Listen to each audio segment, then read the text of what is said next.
안녕하세요. 저는 40 중반을 향해 달려가는 직장맘이에요. 제 이름 속 자보다는 그저 누군가의 아내이자 아이들의 엄마, 그리고 시어머니의 며느리로 불리는 것이 익숙해진 삶을 살고 있답니다. 긴 육아휴직을 마치고 다시 치열한 사회생활에 뛰어든 지 벌써 몇 년이 흘렀어요. 아이들은 이제 갓 재롱을 피우는 유치원생들이라 손이 많이 가는 시기인데 저의 퇴근 시간은 늘 아이들 하원 시간보다 한참 늦었죠. 아이들을 돌볼 마땅한 방법이 없어 발을 동동 구르던 저희에게 한 줄기 빛처럼 다가온 건 다름 아닌 시어머니의 제안이었어요. 시어머니께서는 저희 집에서 그리 멀지 않은 곳에 사셨고 매일 오후 5시가 되면 유치원에서 아이들을 직접 데려와 주셨어요. 제가 회사에서 돌아오는 6시 반까지 1시간 반 남짓한 시간 동안 아이들을 집에서 돌봐주시는 거였죠. 바쁜 워킹맘에게 이보다 더 감사한 일이 어디 있겠어요. 솔직히 시어머니의 도움이 없었다면 저는 아마 다시 직장으로 돌아오기 힘들었을 거예요. 아이들을 돌봐주시는 것만으로도 충분히 감사했는데 시어머니는 아이들을 봐주시는 김에 집안 정리도 꼼꼼히 해주시는 편이었어요. 싱크대에 쌓인 설거지를 깨끗하게 해주시거나 거실에 널려있던 아이들 장난감들을 종류별로 분류해 정리해 두시곤 했죠. 덕분에 퇴근 후 문을 열고 들어서면 깔끔하게 정돈된 집에 마음이 한결 편해지는 것을 느꼈답니다. 하지만 언제부턴가 제 마음 한편에서 삐걱거리는 느낌을 받기 시작했어요. 아주 사소하고 미묘한 변화들이었지만 제 눈에는 분명히 보였죠. 예를 들면 제가 어젯밤에 분명히 화장대 위에 놓아두었던 작은 액세서리 함이 미묘하게 옆으로 옮겨져 있거나 안방 침대 옆 협탁 서랍이 살짝 열려 있는 것을 발견하곤 했어요. 처음에는 피곤해서 제가 잘못 기억하는 건가 싶었어요. 혹은 호기심 많은 아이들이 잠깐 만졌을 수도 있겠다 생각하며 대수롭지 않게 넘기려고 애썼죠. 하지만 이런 일들이 점점 잦아지면서 단순한 착각이라고 치부하기에는 어딘가 석연치 않은 느낌을 떨쳐버릴 수가 없었어요. 특히 제 침실은 그 누구에게도 방해받고 싶지 않은 온전히 저만의 공간이었고 개인적인 물건들이 많았기에 더욱 신경이 쓰였죠. 어느 날은 퇴근 후 침대 옆 협탁 위에 놓아두었던 일기장이 평소와 달리 살짝 펼쳐져 있는 듯한 느낌을 받았어요. 일기장의 모서리 부분이 아주 조금 구겨져 있었거든요. 기분 탓이라고 애써 눌러보려 했지만 마음속에 콕 박힌 불안감은 쉬이 사라지지 않았습니다. 시어머니의 도움이 너무나 절실했기에 차마 이 문제에 대해 직접적으로 여쭤볼 용기가 나지 않았어요. 혹시나 오해라도 해서 시어머니의 감사한 마음만 상하게 할까 봐 두렵기도 했고요. 그렇게 저는 불안한 마음을 애써 숨긴 채 시어머니의 따뜻한 도움과 저만의 소중한 개인 공간 사이에서 갈등하며 혼란스러운 나날을 보냈답니다. 그저 모든 것이 저의 지나친 예민함 때문이기를 간절히 바라면서요. 그러던 어느 날 평소와 다름없이 퇴근 후 집에 돌아왔는데 제 휴대폰이 평소와 달리 거실 테이블 위에 덩그러니 놓여 있는 것을 발견했어요. 저는 평소에 휴대폰을 가방 안에 넣어두거나 퇴근 후에는 제 침실 협탁 위에 올려두는 편이었거든요. 왠지 모를 불안감에 휩싸여 휴대폰을 손에 들고 잠금 화면을 풀었을 때는 제 두 눈을 의심할 수밖에 없었어요. 가장 최근에 열려있던 애플리케이션이 다름 아닌 메시지 앱이었던 거예요. 그것도 남편과 제가 은밀하게 주고받았던 지극히 사적인 대화창이 고스란히 열려있는 상태였죠. 심장이 쿵하고 아래로 곤두박질 치는 것 같았어요. 그 순간 머릿속에서는 설마 하는 부정적인 생각과 함께 그 동안 제가 겪었던 미묘하고 불편했던 일들의 조각들이 마치 흩어진 퍼즐처럼 맞춰지기 시작했습니다. 화장대 위 액세서리 함의 위치가 달라져 있던 것, 안방 협탁 서랍이 살짝 열려 있었던 것, 그리고 일기장이 펼쳐져 있었던 것까지. 이 모든 것이 단순한 우연이나 저의 착각이 아니었다는 사실이 온몸을 휘감으며 저를 극심한 공포와 혼란에 빠뜨렸습니다. 시어머니께서는 제가 퇴근해서 집에 돌아오면 늘 따뜻하고 다정한 미소를 지으시며 오늘 하루도 수고 많았다. 밥은 먹었니? 하고 먼저 살갑게 물어보셨는데 그 다정하고 친근한 얼굴 뒤에 이런 끔찍한 사생활 침해가 숨겨져 있었다는 사실이 저에게는 너무나 충격적이고 소름 끼치는 일이었어요. 그날 밤 남편과 겨우 잠자리에 들었을 때도 제 머릿속은 온통 시어머니의 이해할 수 없는 행동과 그 의미를 알 수 없는 속내로 가득 차서 복잡하게 얽혀 있었어요. 도저히 잠이 오지 않아 이리저리 뒤척이다가 결국 용기를 내어 조심스럽게 남편에게 그동안 겪었던 일들을 털어놓으며 이야기를 꺼냈습니다. 여보, 혹시 엄마가 내 휴대폰을 몰래 보신 것 같아 메시지 앱이 열려 있었어. 남편은 제 말을 듣고 처음에는 대수롭지 않다는 듯 에이, 엄마가 설마 그러셨겠어. 내가 피곤해서 잘못 봤겠지. 하고 가볍게 넘기려 했지만 제 예민한 눈에는 이미 남편의 얼굴에 스쳐 지나가는 아주 미세한 당황스러움과 불편한 기색을 포착할 수 있었어요. 며칠 뒤 도저히 덮고 넘어갈 수 없는 결정적인 사건이 터지고 말았습니다. 평소 친하게 지내는 친구와 주고받았던 메시지 중 시어머니에 대한 소소한 불만과 답답한 심정을 토로했던 내용이 있었는데 며칠 후 시어머니께서 갑자기 제게 어머, 내 친구는 내 걱정을 참 많이 하는구나. 마치 엄마보다 너를 더 잘 아는 것 같아.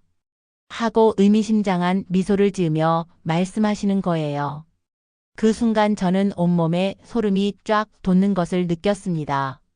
시어머니께서는 제 친구의 존재는 물론이고 제가 시어머니에 대해 어떤 불만을 품고 있는지 심지어 그 불만의 내용까지 정확하게 꿰뚫어보고 계시는 듯한 뉘앙스였거든요.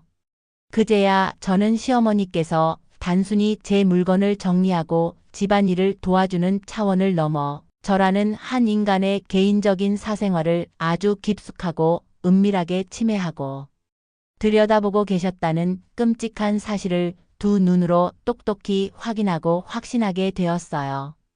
말로 형용할 수 없는 배신감과 함께 극심한 수치심이 온몸을 휘감았습니다.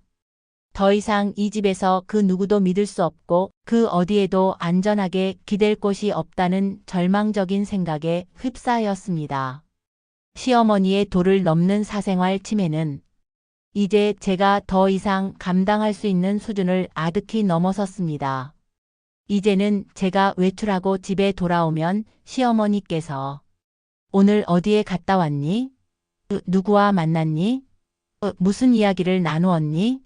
하고 마치 경찰이 범인을 신문하듯이 꼬치꼬치 캐묻고 추궁하는 것이 일상이 되어버렸죠. 마치 제가 무슨 큰 죄라도 지은 사람처럼 시시콜콜한 일거수일투족을 시어머니께 상세하게 보고해야만 할 것 같은 끔찍한 기분이었어요. 하지만 무엇보다 저를 가장 힘들게 하고 고통스럽게 만들었던 건 그 누구에게도 속마음을 털어놓을 수 없는 저만의 개인적인 공간이라고 믿었던 제 방마저 더 이상 안전하고 편안하게 쉴 수 있는 공간이 아니라는 섬뜩한 느낌이었어요. 밤늦게까지 야근을 하고 지친 몸을 이끌고 겨우 침실에 들어서면 제가 아침에 출근할 때와는 확연히 다른 누군가의 불편하고 차가운 손길이 닿은 흔적들이 어김없이 느껴지곤 했죠. 제 옷장 서랍은 어딘가 엉성하고 어색하게 닫혀 있었고 화장대 위에 놓인 아끼는 향수병이나 액세서리들은 미묘하게 위치가 바뀌어 있었어요. 심지어 제 속옷 서랍까지 함부로 열어본 끔찍한 흔적이 있을 때면 정말 차마 입에 담을 수 없는 모욕감과 수치심에 온몸이 부들부들 떨릴 정도로 분노에 휩싸이곤 했습니다. 이건 더 이상 단순한 잔소리나 훈육, 걱정의 차원을 넘어선 문제였거든요.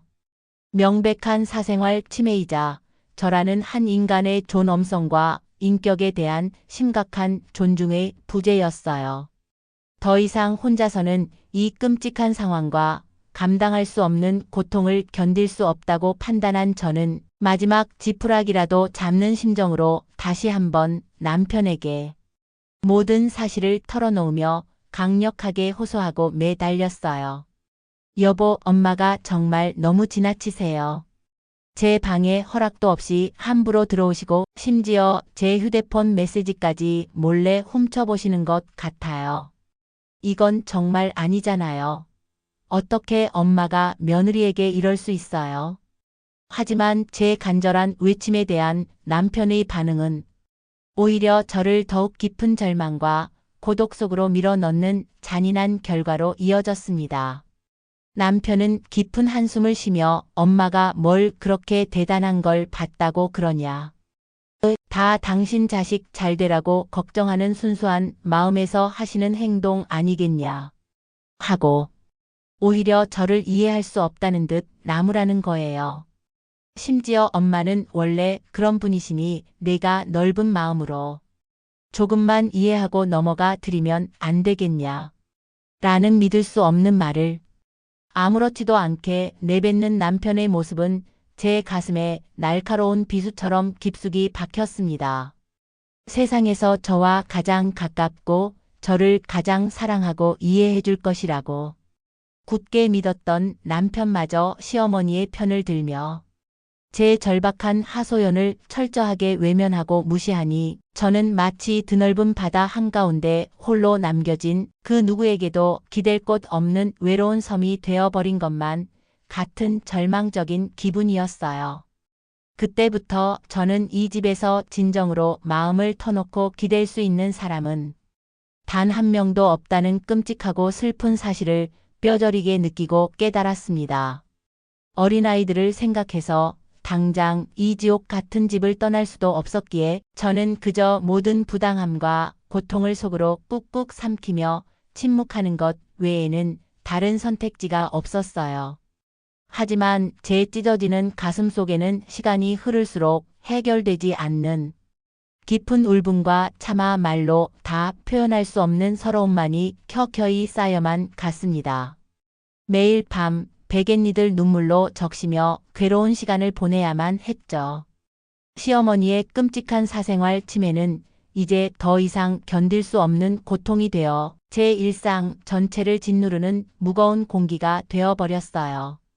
더 이상 제 방은 며느리인 저만의 아늑하고 편안한 휴식 공간이 아니라 언제 어디서든 누군가의 차갑고 날카로운 시선이 닿을 수 있는 끔찍한 감시의 공간으로 전락해버렸죠. 집 밖에서 즐거운 시간을 보내고 돌아와도 현관문을 열고 집 안으로 들어서는 순간부터 시어머니의 날카롭고 의심 가득한 질문들이 쉴 새 없이 쏟아졌고 휴대폰 알림이 울릴 때마다 심장이 철렁 내려앉는 극심한 불안감에 시달려야 했어요.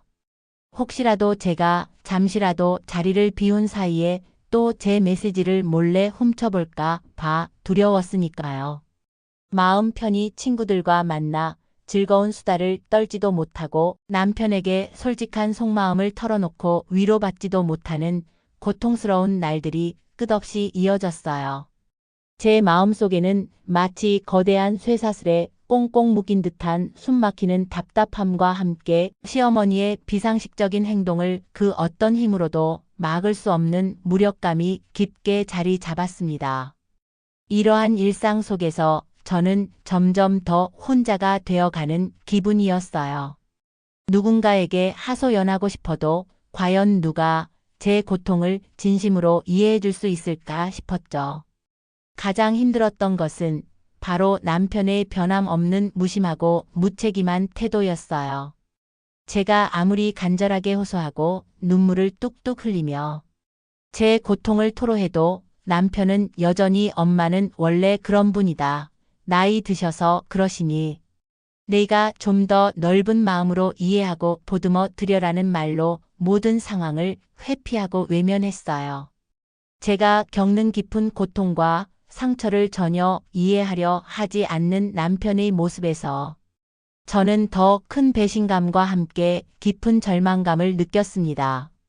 이제는 시어머니의 비상식적인 사생활 침해에 대해 더 이상 그 어떤 말도 꺼내지 않아요. 어차피 돌아오는 것은 남편의 무관심과 외면, 그리고 시어머니의 뻔뻔함 뿐이라는 것을 너무나 뼈저리게 깨달았으니까요. 대신 저는 이 모든 고통과 서러움, 그리고 분노를 제 마음속 깊은 곳에 꽁꽁 묻어두기로 했습니다. 겉으로는 아무 일 없는 듯 평온한 미소를 지으며 일상을 살아가지만 제 가슴 속에는 시어머니의 비상식적인 행동과 그 모든 것을 묵인하고 방관하는 남편에 대한 깊은 한이 마치 뿌리 깊은 나무처럼 단단하게 쌓여가고 있어요. 이 응어리는 마치 거대한 바위처럼 무겁게 제 마음을 짓누르고 있어 숨조차 제대로 쉴 수 없게 만들 때가 많습니다. 어쩌면 이 깊고 아픈 한은 제가 살아있는 한, 아니 어쩌면 제가 이 세상을 떠나는 마지막 순간까지도 제 영혼을 짓누르며 사라지지 않을지 모른다는 끔찍한 생각마저 듭니다. 어린 유치원 아이들을 키우며 하루하루 직장맘으로서 고된 삶을 버텨내는 것도 힘든데 저는 이 집에서 그 누구에게도 말할 수 없는 또 다른 보이지 않는 외로운 싸움을 매일같이 하고 있어요. 오늘도 저는 아무 일 없는 듯 애써 미소를 지으며 사랑스러운 아이들을 품에 꼭 안습니다. 하지만 제 마음속에 씻을 수 없는 상처와 깊게 응어리진 한은 시간이 흐를수록 더욱 선명해지고 더욱 깊어지고 있답니다.